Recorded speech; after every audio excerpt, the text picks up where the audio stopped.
Okay, we're going to put a jack underneath the bike here, and I'll explain what we need this for here in a few minutes. It'll become obvious.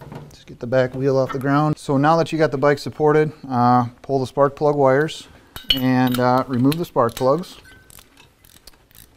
What we want to do is, while the bike's of course lifted, we want to put it in the top gear. So just kind of turn the rear tire and lift up on the shifter and just keep doing that until you can't shift anymore and you have it in basically the top gear. So what we're going to do now is we're going to use the rear wheel to drive the engine by turning the wheel, and of course you want it in the tallest gear because it's the easiest to turn the wheel and actually overcome the engine friction. So we'll go back to the other side of the bike here, and we'll get ready to remove the push rods. So in this procedure here, we're going to show you how to remove the push rods, and the reason why you would want to use a bolt cutter versus pulling the top end off is it's a lot more labor to remove all these rocker boxes so that you can actually move the push rod up. So what we do is we use a bolt cutter and we lift these push rod tubes and we cut these. There's a retaining clip here at the top of the push rod. You just stick a screwdriver in the little slot there and you kind of pry it out and remove all 4 of those. There's 2 in the front, 2 in the rear.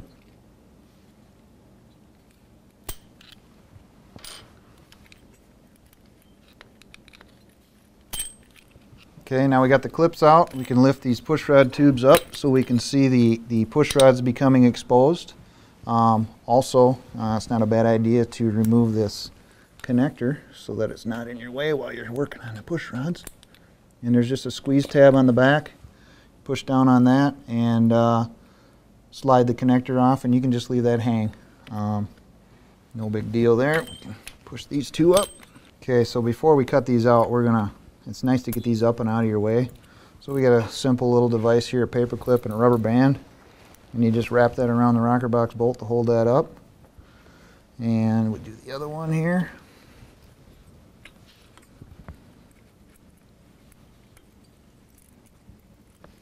Keep them up and out of the way so we can move the push rods. So now what we do is we rotate the rear wheel and we watch the push rods move. Okay, and when these 2, this one's coming down, okay, that would be the intake push rod over there, and this would be the exhaust. So the intake closes. Now we're coming up on compression. That's why the spark plugs need to be out, so it makes it easier to turn. Exhaust opens. Exhaust closes, and now you're going to see the intake start opening right after the exhaust closes. See them both moving right there? I'm rocking it back and forth. That means this cam, the rear cam, is on overlap, and then consequently, or as a result, the front is on the base circle. And so what it means when it's on the base circle is that the cam lobes are not pushing up on the push rods, which in turn compresses the spring and opens the valve. And so what we have in the front cylinder now that the rear is on overlap, or both of them were moving, is we have both the springs and the valves are completely closed. So we have less force on this push rod so that when we cut it, it doesn't want to, of course, compress and come shooting out of the motor. So the next step here is to basically cut these 2 front push rods. And you want to kind of stay as, high as you can so that you don't mar up the tappet block and whatnot. And we just cut it out like so.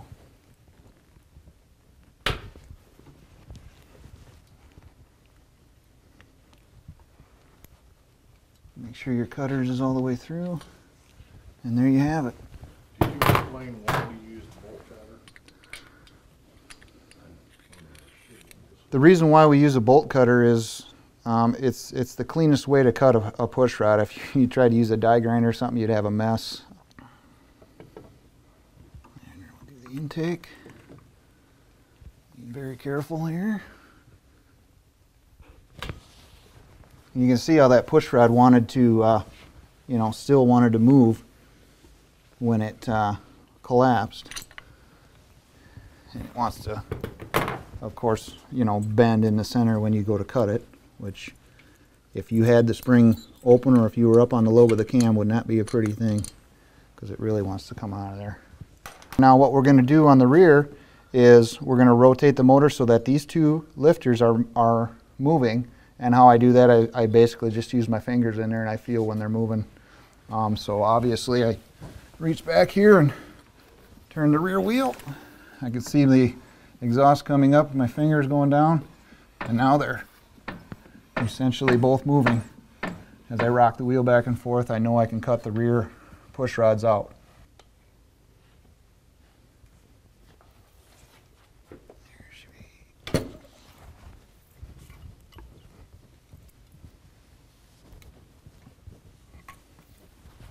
Sometimes the bolt cutter don't quite get the job done, and you have to get in there with the pliers and kind of finish the job, or re-crimp it with the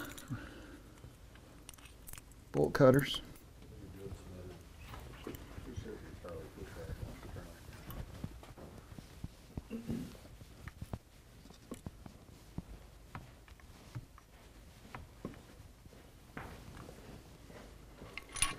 There she goes.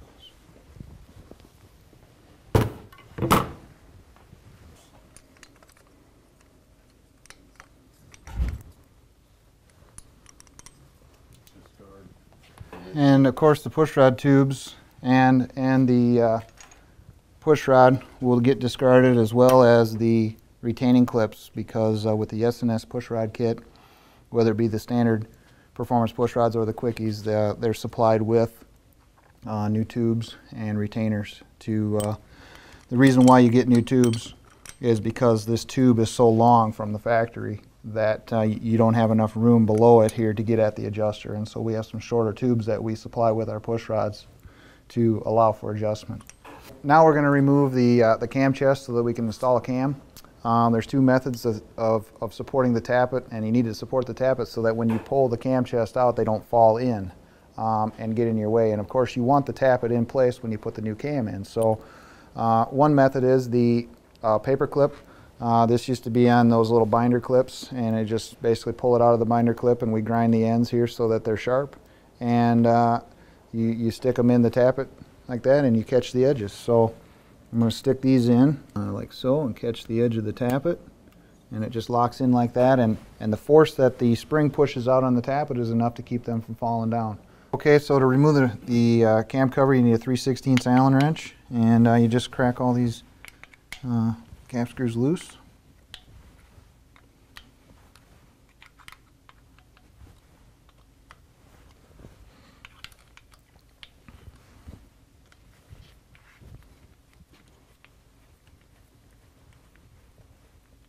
Keep going. So you can see that I got an oil pan under here, because when we take the last bolt out, of course the cam cover could break loose and we're going to get some oil splash out of the cam chest. So I'm at the last bolt here, and this cam chest is actually, or cover is going to stay tight, which is a good thing. Oh, there it starts to come loose. So we can get these bolts out of here, because we're probably going to drop them.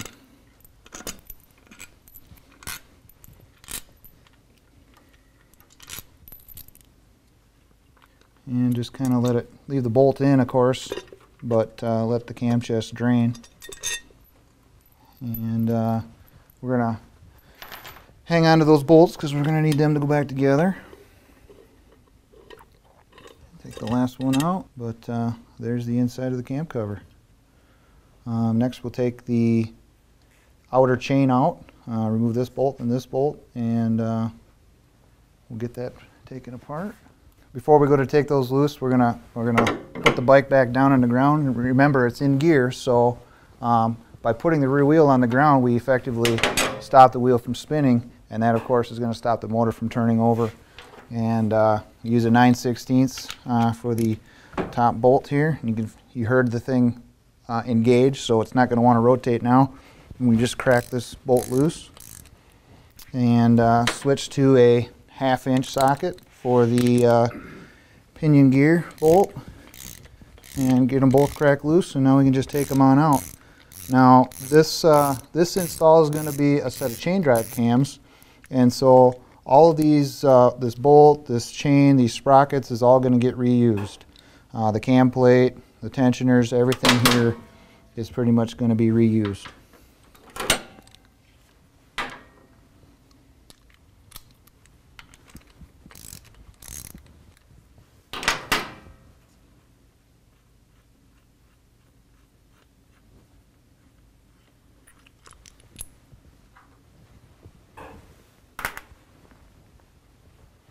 Okay, to remove these, sometimes you need just a little bit of help on the pinion, but you can see there's just splines in here, so it's kind of like a slip fit. You can see it wanting to rock, but the pinion gear here needs just a little bit of help.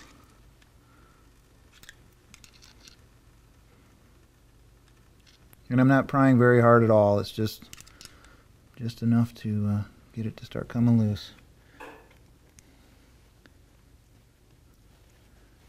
Alright. The next step here is to remove 6 cap screws that hold the cam plate on. You got 1, 2, 3, 4, 5, 6.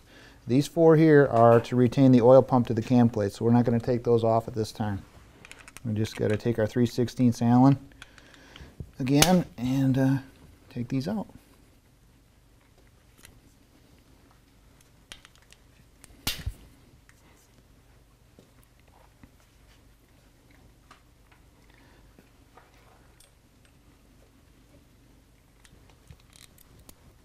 One thing that you're going to find too is this bolt here actually interferes with this hydraulic tensioner assembly. So you can crack it loose, but you can't quite get it out without, you know, forcing it. So I just turned it a little bit loose there, and then we'll move on to the rest of them, and we'll kind of ease that one out as the plate comes loose from the crankcase.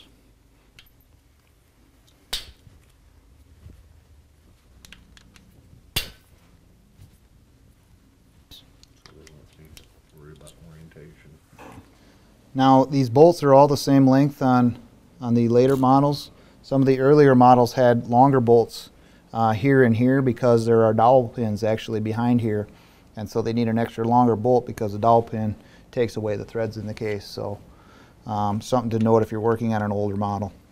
And so you can see the last bolt I got going here is the one that was interfering with that hydraulic tensioner, and it looks like it's going to come out without the cam plate forcing off.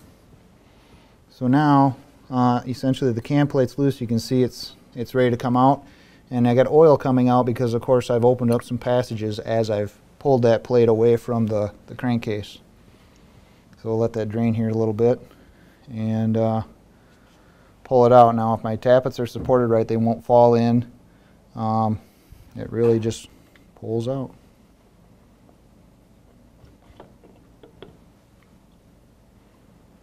Okay, so there's your oil pump and your suction side of the pump. So what we're going to be keeping here, of course, is the oil pump, the cam plate, the hydraulic tensioner on each side, and then we'll discard essentially just this cam and this cam here, and we're going to reuse this chain. So the next step is to remove the cam bearings. This tool is an expandable mandrel type of a blind hole puller, if you will, and it just inserts in the cam bearing.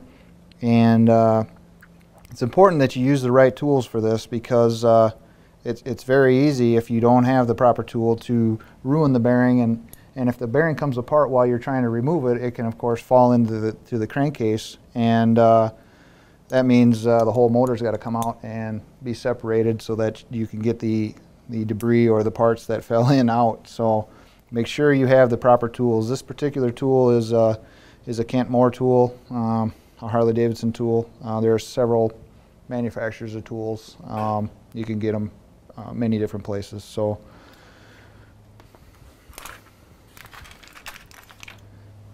we put the support plate on here. It just has some thumb screws to hold it in place.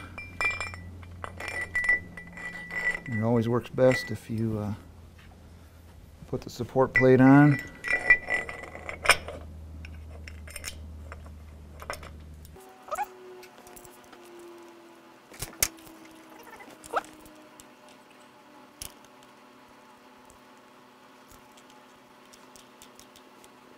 Okay, we got all them tight.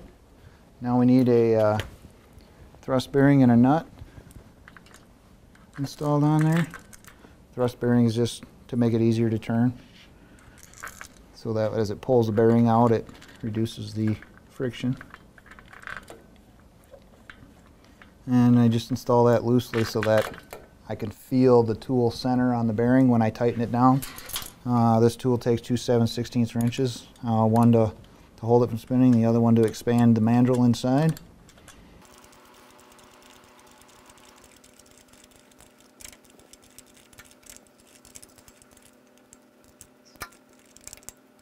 Just making sure I'm centered in the bearing.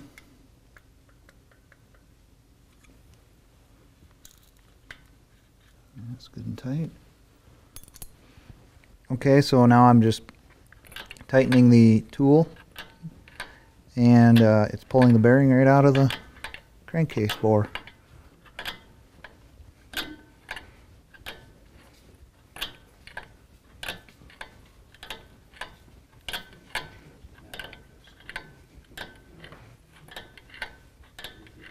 Okay, so now that we've got the old bearing out, we're going to go ahead and open up the hardware kit, installation kit from the S&S packaging, and we get out the new bearings. The difference between the stock bearing and the S&S bearing is this bearing has a cage in between the rollers, and there are less rollers in there, and so this would be more supportive of the cam.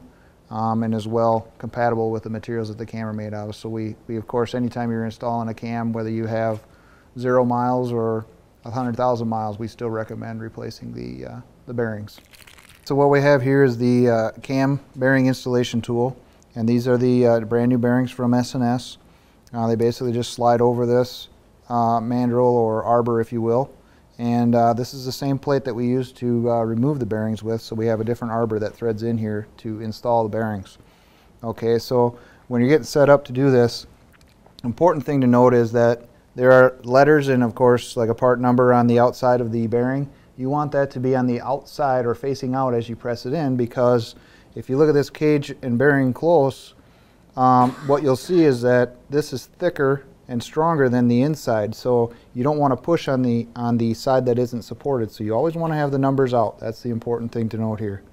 So I got them both on here. I've adjusted the length of these so that the bearings, when I slide this in here, they can't fall off and of course get lodged down in the cam chest. So I just put the bearings on there, slide everything into place, and put my thumb screws on.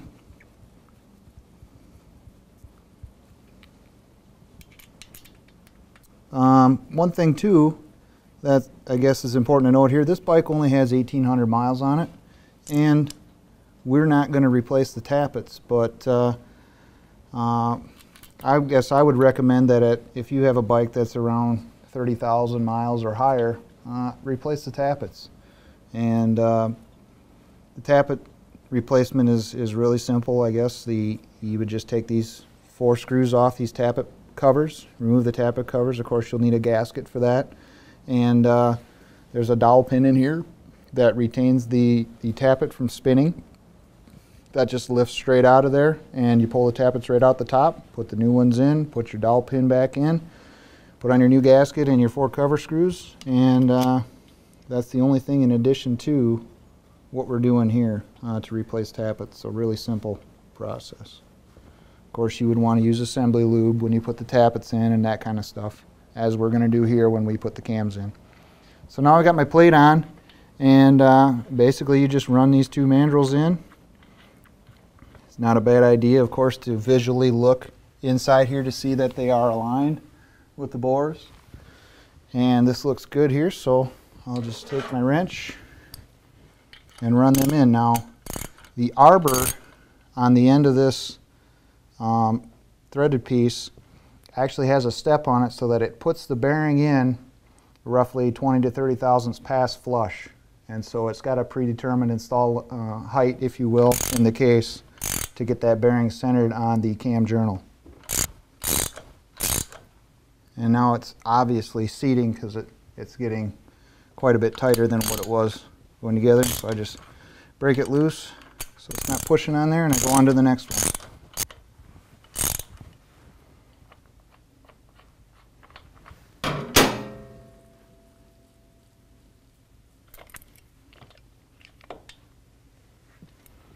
And so there they are, installed. So we've taken the Loctite that was supplied from S&S out of the packages, and they supply the Snap Ring and the 2 cams. These are the Easy Start cams. They have the compression release trigger built right into the camshaft. Both of them centered on the exhaust lobes of the cams. And this particular cam is a 585 cam, chain drive cam. The procedure we're going to do now is install these cams in this cam plate. So we need to remove these 2 stock cams and install the S&S cams. Some things that are important to note here. This is the cam plate that we removed earlier, and this O-ring that is on the suction side of the pump.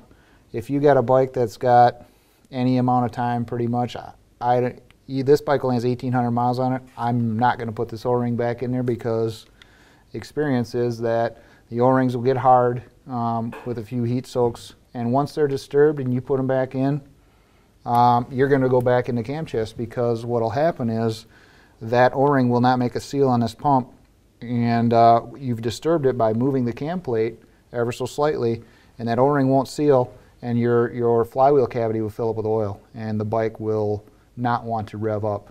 It'll just give you nothing but trouble. So for a 3-cent O-ring or whatever it may be, even if it's $1.50, it's worth replacing just to not have to go back in there.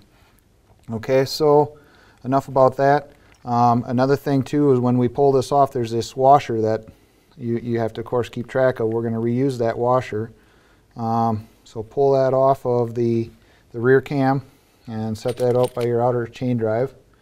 So to remove the cams, we need a snap ring pliers, and we just basically insert it into the snap ring here, expand it a little bit, and pry it off of there. Now there's a thrust washer as well behind this cam, so now that I've got that clip off of there, and of course we took the sprocket off of here, these cams are free to come out of here. The only other thing, of course, is this hydraulic tensioner. We could slide them out of there, but this tensioner is going to essentially eject from the body. So use a 3/16 Allen, and you basically just crack these 2 loose, take out at least one of them, so that the hydraulic body can swivel on the other screw. I'll show you that here in a second. See how it swivels out of the way?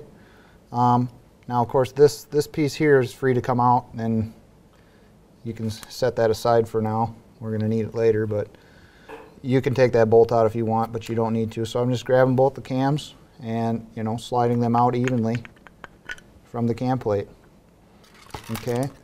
Now, one thing that's probably worth doing is of course, here's the orientation of the chain. This is the outside, that's the inside. It spun this direction. It's probably good shop practice to put something in the same direction that it was before. Probably not necessary, but that's what we're going to do with our install. So I'll just ease the cam out of the chain here. Okay. Noting which is the outside, and then right away I'm just going to grab the other cams and insert them in the chain. Okay, so we'll stick the rear cam in with there, and as we do that, we want to make sure that this dot aligns with the other dot so that the timing is correct. And you can see right there I'm off a tooth, so I'll just shift the chain around as I go here, and now those appear to be aligned. Okay, now that we've got the timing marks lined up and we're ready to insert the cams in the cam plate, I'm going to put a little bit of assembly lube on the outer journals of the cams.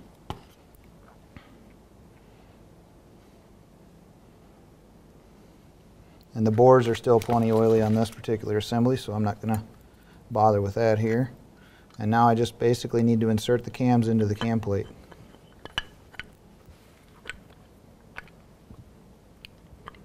Making sure, of course, not to let the cams come out of the chain and then, come out of timing with each other. So we just ease them in.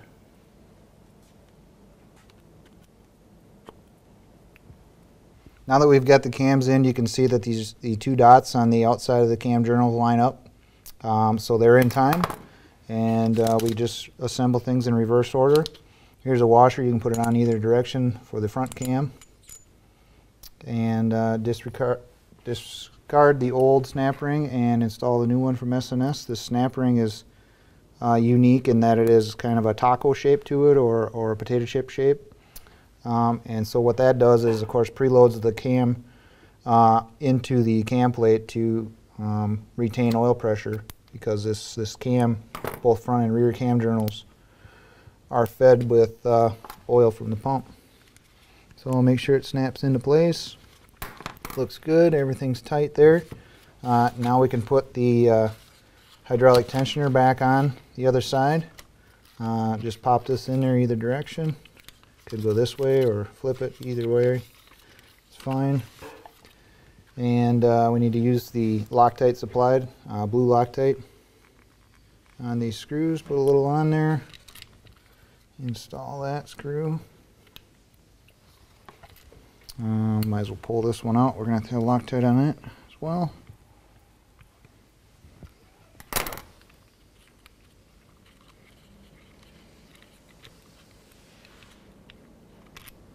that out. Now, if there's still oil in the tensioner, of course it's going to be a little hard to compress, but it's certainly doable with your fingers. Push it in and get it started, and then run it down with your wrench, and then we'll torque them up to the spec. Torque wrench here.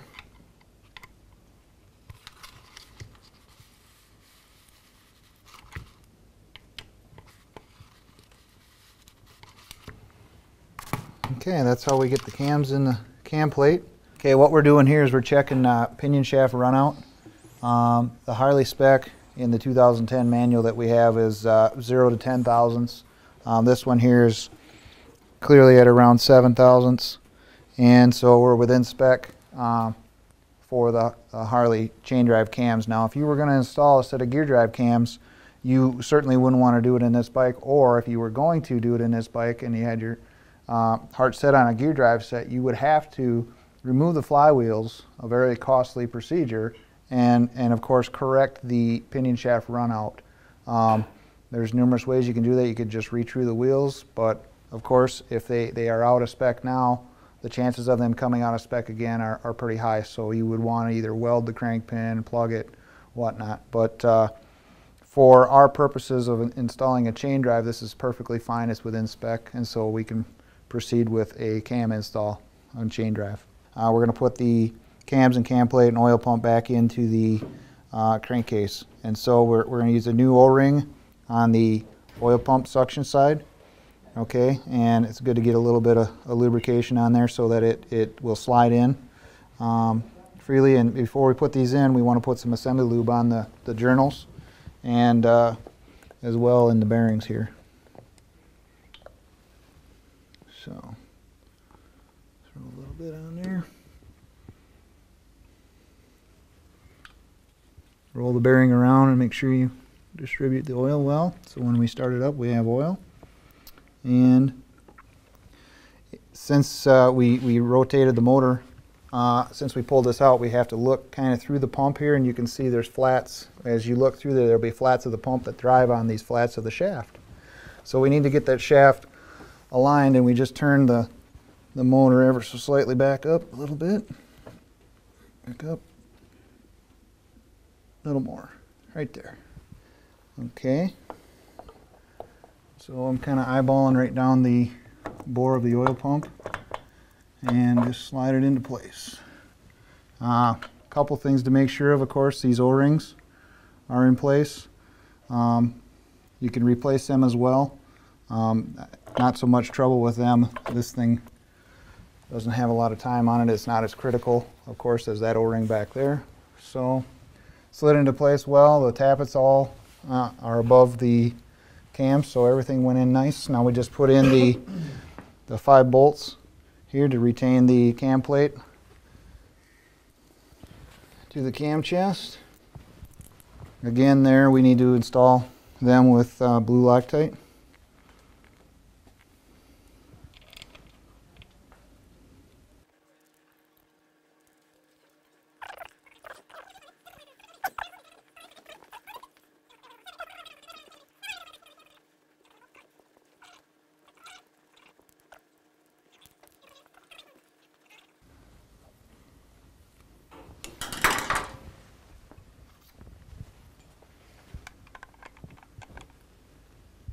torque in this too? 96. Which comes. Mm-hmm.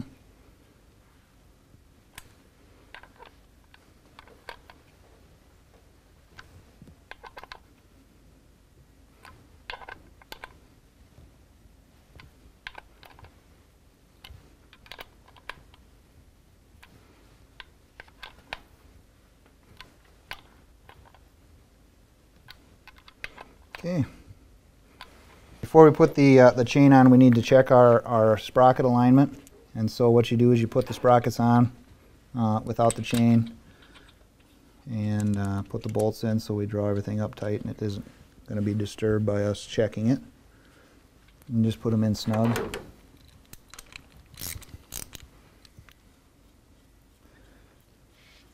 And then what we're going to do is we're going to take and put a straight edge on the sprocket and lay it across the other sprocket and see that we have alignment within the specified amount.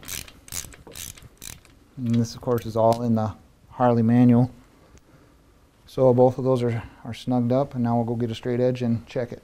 Okay, so we got our straight edge, and what you're looking for is a 10 thousandths difference between these two. That's the max allowable. If it's more than 10 thousandths, you're going to require a different spacer behind this sprocket. So they have different washer thicknesses, I believe in 5 thousandths increments that will get you there. Now when I set this on the sprocket, I can't get my 10 thousandths in here. Now if in this case this sprocket is out farther than that one, so of course I want to align my straight edge with this sprocket. Of course if this one was out farther, I would align it with this face and then use my feeler gauge down here. So in our case here we have less than 10 thousandths, and of course I'm clearing that sprocket, so we're within spec. We can continue to assemble. We'll pull these back off, put the chain on, and torque them down with the red Loctite and move on. So next we have the outer cam chain assembly. Make sure that the cam washer is still in place. Timing this flat in line with that line, and of course your timing marks on your chain should line with the two bores. When you're done here you can put a straight edge on here, but of course this rear cam has a missing tooth, if you will, on the splines, and you have to align that with the missing tooth in the sprocket. Hopefully you can see that down in there. Yes. And we just align that. Before we get that in there, we got to get our hydraulic tensioner in place.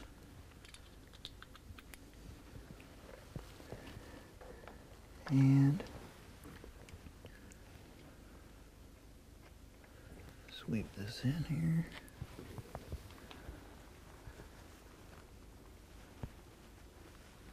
Push the hydraulic tensioner back, and it should slide right on there, like so. Install the bolts with the red Loctite that was supplied with the kit. You could be pretty generous on that one because there's no oil passages to the plug or problems of that nature. The pinion, is not such a bad idea to clean the bore because it's got oil in there, and oil of course can contaminate your Loctite. This is Loctite 262. And put some on the bolt and put it in.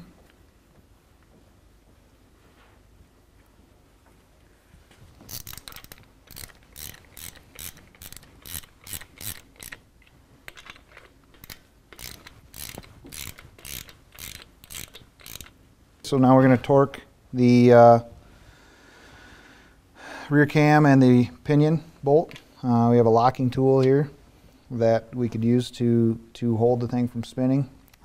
As well, you could leave it in gear and put the rear wheel on the ground and hold the rear brake to tighten that if you have an assistant, or it's kind of tricky. You can do it yourself with your elbow, but we'll just torque them up here. Again, it's a 1/2 inch for the pinion bolt and a 9/16 for the rear cam bolt. And there they are, torqued on. We'll move on, I guess, and put the cam cover gasket on there. We got to clean the gasket surface good so that the gasket can seal. Use a little brake cleaner solvent to on your rag to get it good and clean. After you got the gasket surface clean, put on the new gasket, and of course clean the cam cover, get all the oil out of here, and get it ready to go on so that everything's dry. And put it on here, a little Loctite on all your bolts, and torque them to spec.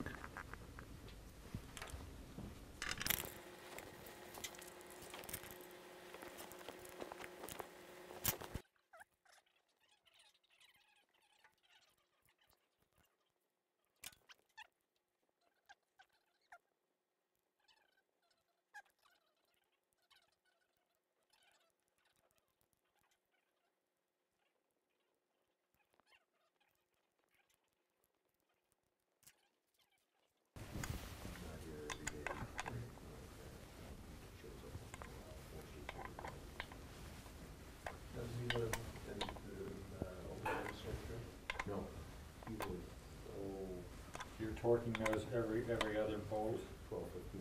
Just stagger it, you know, not so even. There's actually a bolt torque sequence in the manual. The important thing is just to not walk straight around it. Kind of increase the clamp load evenly. And then when you get towards the end and everything's torqued, you can kind of just walk straight around. That was the family still owned the original farm.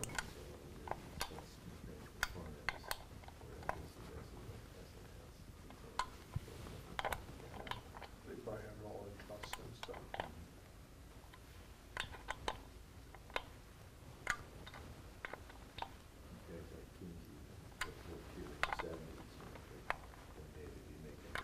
We're going to talk about pushrod adjustment, and before we do that, I want to talk a little bit about I guess some of the anatomy of the lifter, or give people a visual on what you're actually doing when you adjust a pushrod. So what we have here is a stock twin cam lifter. It's been cut away so that you can kind of see the internals.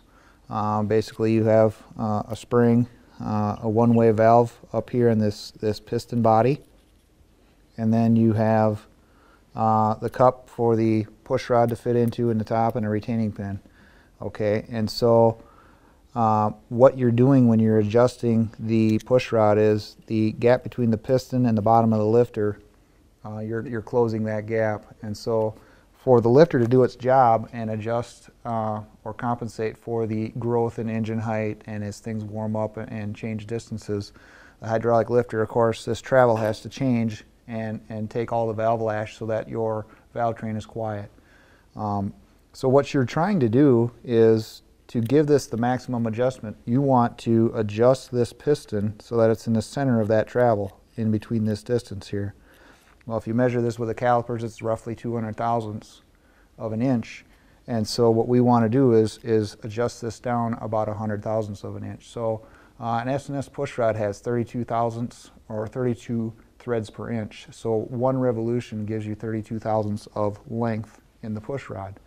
So as we try to achieve 100 thousandths, we would want to go one turn at 32 thousandths, two turns at 64, three turns at 96, and then just over three turns is going to give you that 100 thousandths. So what we generally refer to for adjustment on a pushrod is flats. Anytime you're talking in terms of flats, you're essentially referring to a six-sided hexagonal shape. And so you stick a wrench on a set of flats, because a wrench is basically shaped like this, and so you turn it once, pull the wrench off, and turn it to the next flat on that hex. And so when we turn it 20 flats, we would do that 20 times, okay? Or sometimes they refer to that as 2.5 turns or 3.5 turns, that kind of thing. So it can be termed both ways, either flats or in the number of turns. So Another topic that we should cover would be the limited travel spacers. S&S has a product called a LT kit. It's a limited travel washer. What this washer does is basically turns your hydraulic lifter into a solid lifter. You could take a set of hydraulic lifters out of an engine, and generally speaking, putting a set of solids in their place would, of course, not give like a hydraulic lifter will. And so the advantage there is that you don't have the collapsing of the lifter under high RPM. And so the LT kit, of course, is going to maintain valve control and not collapse the lifter at high RPM, so that we get the benefit of improved timing. So generally speaking, if you were to put a solid lifter in place of a hydraulic, you would certainly achieve more horsepower, and that is the whole idea behind the LT kit. So what effectively happens when you put this in this lifter is that 200 thousandths I was talking about becomes roughly 100 thousandths. And so when we adjust this lifter down to that washer, we've now raised the floor up and taken away some of this travel. There's still, of course, oil inside of this LT kit, so there's a reservoir of oil there that can, of course, work its way through the one-way valve and pump up the lifter. But we bring the plunger down, or the piston down, so that it is essentially just above that limited travel spacer or washer. And then we will bring it down so it touches, and then we back it off one full turn, so 6 flats. And I'll go through that procedure here actually on a bike, so that we can understand better how to do it in the real environment. So with the limited travel spacer installed, you have the benefit of a solid lifter with the quiet performance of a hydraulic lifter. We're going to talk about adjustable push rods here. S&S has 2 versions of adjustable push rods. We have the standard push rod here, which is the cheaper of our push rods. It in a twin cam, it installs without removing the rocker boxes. Basically, it would have to go up and in, and you need to remove the tappet cover. Okay, so not too inconvenient. Very feasible. At least you don't have to remove the rocker box. We also have the quickie push rod, and you can see how the quickie push rod collapses much farther than the standard push rod. And the advantage of that is, of course, that you can install it without removing the tappet cover. Okay. The standard push rod, also on an Evolution engine, you would have to remove the rocker boxes to use the standard push rod. So if a guy switches to the quickie, you certainly have a little bit more expensive push rod, but you certainly will save the money in labor without the added expense of removing the rocker boxes and, of course, the tappet cover on a twin cam. The S&S pushrod kit comes as you see it here, and it has these tubes and, of course, the clips. The tubes that come with it are necessary because the stock tube is substantially longer, and, of course, since it's longer, you can't push it up far enough on the motor to be able to get at the adjuster underneath here. And I'll kind of show you right here. If that tube, if the stock tube was in this scenario, you would cover up the adjuster and you wouldn't be able to get at it. Okay, so when you buy a set of S&S push rods, they come with a set of tubes so that you can basically install them without taking anything else apart. All right, we're going to go through the procedure to adjust push rods, install and adjust. I've already got one push rod in here, kind of for a visual purpose, but first thing you do before you install a push rod or start adjusting them is to make sure that you have the cam or the cylinder that you're going to install the push rods into on the base circle. And how we do that is basically we raise the vehicle with a proper jack, pull the spark plugs, and put the transmission in high gear. So to find the proper location of the base circle on say the rear cam we're going to set up for, I'm going to watch for overlap on the front cam. Okay, so I want to know when both of these lifters are moving. I'm just going to spin the rear wheel, and the outer lifter is, of course, the exhaust, the inner is the intake, and right now I have them both moving. okay? And of course I could see that this one was not moving at the same time. So I have the front cam on overlap, the rear cam is on the base circle. Now this particular engine has a set of S&S Easy Start cams. And what that means is on the exhaust lobe we have the compression release trigger, okay? So if you were to put the cam on the base circle and actually stop on that trigger, your valve or push rod would be opened 25 thousandths, okay? And that would give you an erroneous adjustment. So what you need to look for on the exhaust push rod is that you're not on the top of that trigger. And what we'll do now is we'll put in the exhaust push rod and I'll show you that we're not on that trigger, or we'll look for that to move. So I got a set of quickie push rods here, S&S tubes. I have my O-ring in place, top and bottom. I'm going to slide this in place, extend the adjuster and run it down until we basically feel the push rod get tight in the cup of the rocker arm up in the box, and of course the cup in the lifter. And that's what we would call, you know, zero lash, or run them down till you have no lash or up and down movement in the push rod. Okay, so I can feel the push rod. You can hear it moving there. I have a little bit of lash and I back it out just a little bit and I can feel it getting tight. Okay, and then there's the adjuster nut that I held up as I was moving the adjuster down. So that's right there ready to be snugged up. Okay, these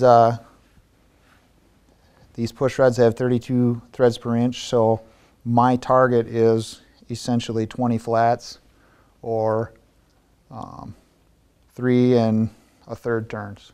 Okay, so I'm going to hold the bottom part of the adjuster and I'm going to turn the top part of the push rod 20 flats when I go to adjust it. Okay, first we're going to show you the compression release setup. So what I'm going to do is I'm going to mark this push rod real quick so we can see it kind of move up and down. Throw a little white marker on here for you. Okay, now we're going to look for the little bump of the compression release.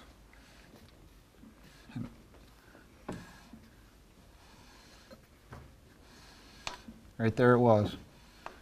See it move up and down ever so slightly? You can hear it click actually too as it goes past the lifter. So I'm rotating the motor forward and the wheel, of course, in the direction of normal rotation. And as I see that, now I'm going to rotate it forward, as I see that lifter go up and come back down, I know I'm on the base circle of the cam and then I am past or not on the compression release trigger. So now I'm ready to adjust this rear cylinder on the exhaust and the intake. Okay.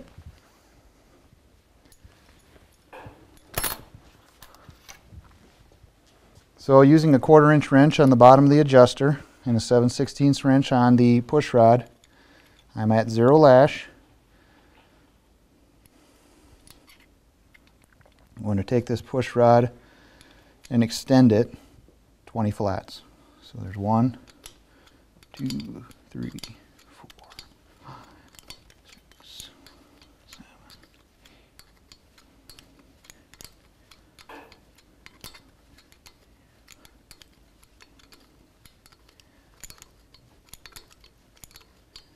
$20 flats right there. Now, knowing that I'm at the right adjustment, I'm going to grab another 7/16 and I'm going to tighten that adjuster nut.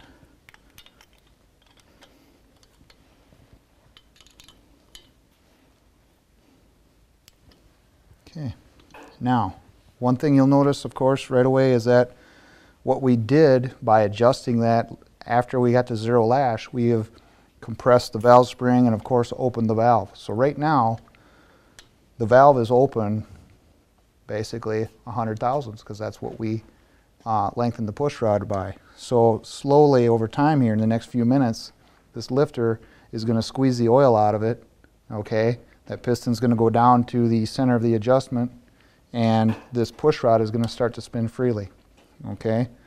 And that is important to note, because before you can move on to the other cylinder, you must wait for this thing to bleed down, or what will happen is your valve will actually open farther than it should because the lifter hasn't collapsed, and it will contact your piston, bend your valves, and ruin your day. So wait for it to bleed down. You should be able to turn it with your fingers. That's a good, and I certainly cannot turn that with my fingers. So while I'm waiting for this one to bleed down, I'm going to go on. Actually, I've already adjusted the rear one, so that one we can see is I can spin with my fingers. So we wait for this one to bleed down, and then we will rotate the engine so that we have overlap in the rear. Verify that we are not on the Easy Start compression release trigger, and adjust the front push rods. Install and adjust. Okay, it's been about 5 or 7 minutes now, and the push rod is free spinning with my fingers, so the lifter has collapsed, so we can move on to the front cylinder. Now, if we had the limited travel kit installed in this lifter, we would have done the adjustment differently, kind of as follows. We would have adjusted it down the 20 flats and waited for the lifter to bleed down, okay, giving it 5 to 7 minutes, maybe 10 minutes. Give it a half an hour if you like. Just give it plenty of time to bleed down. And so once you've given it the time to bleed down, you start to back off the push rod. And when the push rod gets free, in other words, the spring has closed the valve, and all of a sudden the push rod now has no resistance on it to spin, you'll be able to feel that as you back the wrench off. And so you count backwards from 20 flats, 19, 18, generally at 18 flats, okay, the LT kit on a twin cam at 18 flats will start to come loose. And so from that, you are now bottomed. The piston is now inside the tappet, is now bottomed on that LT kit, that washer, and you're going to back the adjustment off 1 full turn, or 6 flats. Okay, so back it off 6 flats, lock it down, and when you're done with the assembly of the rest of the bike, fire it up and give them some time to pump up. So while we're waiting for these push rods and lifters to bleed down so that we can spin them, I want to just take some time to talk about a variety of products that are out there. You could have push rods from any manufacturer with whatever threads per inch, and a lifter from any manufacturer, as long as it's a hydraulic one with a given amount of travel. We don't know what it is, it doesn't matter. But you should be able to adjust hydraulic tappets on any V-twin, not knowing what the threads per inch is, not knowing what the travel in the lifter is, by simply getting the cam on the base circle, making sure that you are indeed on the base circle. Like we mentioned here, if you have Easy Start cams, you have the compression release trigger to contend with. Make sure that you're not on that trigger. But as long as you're on the base circle of the cam, and you've taken the lash out of the push rod, then basically what you want to do is adjust that push rod longer, okay, and adjust it, 20, 40 flats. Start small so that you make sure you don't open the valve too far. But basically you can keep lengthening a push rod, and it may take you longer to do this procedure, but if you don't have the instruction sheets or you can't get on the tech line and get answers, then this is a way for you to do it yourself. So as you adjust that push rod out, okay, and it bleeds down, if it spins, you're not on the bottom of the travel of the lifter, okay? If you adjust it out and you've waited a half an hour and the lifter doesn't spin, so you've waited plenty of time for it to bleed down, okay, and it doesn't spin, you know you're on the bottom of the lifter. So you start backing off that push rod until it starts to spin freely, okay, or the resistance for backing it off gets easier or reduces. So at that point, you know you're at the bottom of the lifter. You've counted how many flats you went down, and you've counted how many flats you've come back up. And at that point, say you adjusted it down 40 flats, okay? You backed it off 10, so now you're at 30 flats. Well, 30 flats from zero lash is the bottom of the travel of that lifter, okay? So if you want to be in the middle of the travel, you back it off another 15 and you lock it down. So that could be applied to any lifter and any push rod combination imaginable on a V-twin. Okay, now that the lifter has bled down, I can spin the push rods, both intake and exhaust. It's time to extend the push rod tubes and put the clips in. So.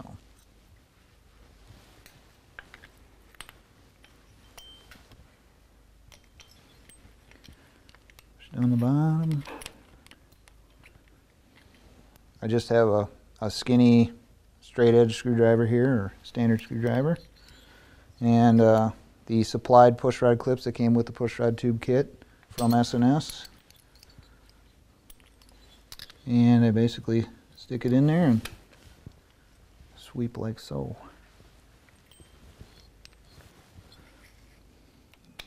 Get the top and the bottom, you know, seated in the O-rings, and then put the clip up against the top tube and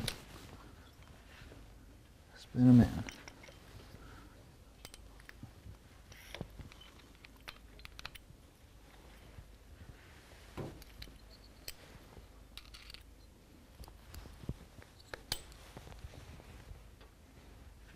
Okay, now for the hard one.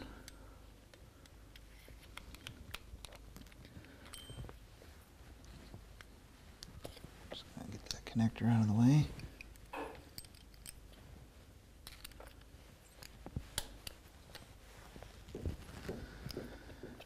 And that's pretty much the end of a push rod adjustment and installation.